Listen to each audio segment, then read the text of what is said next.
আসসালামু আলাইকুম রহমতুল্লাহি ওয়া বারাকাতুহু। আজকে আমি আমাদের ইসলাম ধর্মের ব্যাপারে কিছু কথা বলবো। জানি না আমার বয়সটা কেউ শুনলে শুনুক, না শুনলে না শুনুক। তো আমাদের ব্রাহ্মণবাড়িয়ার একজন হুজুরা ছিল, তাজুল ইসলাম বলে, আমাদের সিরাজুল ইসলামের উস্তাদ, বাদগরের। তো সারা বিশ্বের মধ্যে একটা তোলপাড় হয়ে গেছে আগে, যে কোরআনকে চেঞ্জ করার জন্য। ধরো বিভিন্ন সারা বিশ্বের মধ্যে ডিস্ট্রিক্টের বা পুরা দেশের মানুষ আতঙ্ক হয়ে গেছে, কি কোরআন কিভাবে চেঞ্জ করবে। কোনো হুজুররা এগুলো মশলা পাইতেছে না। এটা আমেরিকান বা বড় বড় দেশের হুজুর আসছে। তো আমাদের ফকরে বাঙ্গাল তাজুল ইসলাম সাহেব পান খাইতো, এমেদা পানের পিক্সি পড়তো। তো সবাই হুজুরে দাওয়াত দিছে, আমাদের বাংলাদেশ কান্ট্রি ছোট না। তো গাদা নিয়ে গেছে, যাওয়ার পরে সবাই অবাক হয়ে রয়েছে, এ হুজুর আইছে পান খায়া মানে এমেদা লাল হয়ে লিছে। পরে এ হুজুরের প্রথম বলছে যে স্টেজে ওঠার জন্য। তো ওইটা বলতেছে, আমি কোন দেশের ভাষা দিয়ে বলবো, 18টা ভাষা জানি, আপনারা বলেন।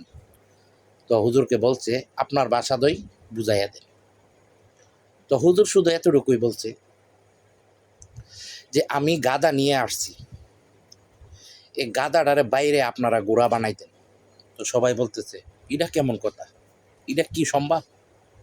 তো হুজুর বলছে, যদি গাদাটারে যদি আপনারা বাইরে গোড়া না বানাইতে পারেন, এই পৃথিবী কিয়ামত হয়ে যাবে, কোরআন কখনো চেঞ্জ করতে পারবেন না, এটা আল্লাহর দেওয়া কোরআন। তো ওখান থেকে ওই হুজুরের একটা উপাধি ছিল, নাম আইছে ফকরে বাঙ্গাল তাজুল ইসলাম সাহেব।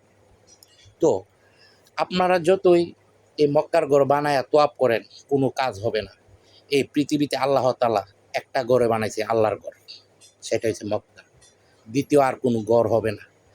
আমার আল্লাহ এক, কুল্লু শাইমিন আল্লাহ, সব কিছুর মালিক হয়েছে আল্লাহ। আল্লাহ এক, আমাদের কাবা ঘরও এক। বানায়া যদি তোয়াব করলে যদি হজ কবুল হইতো, তাহলে মানুষে প্রত্যেকটা দেশের মধ্যে হজ পালন করত।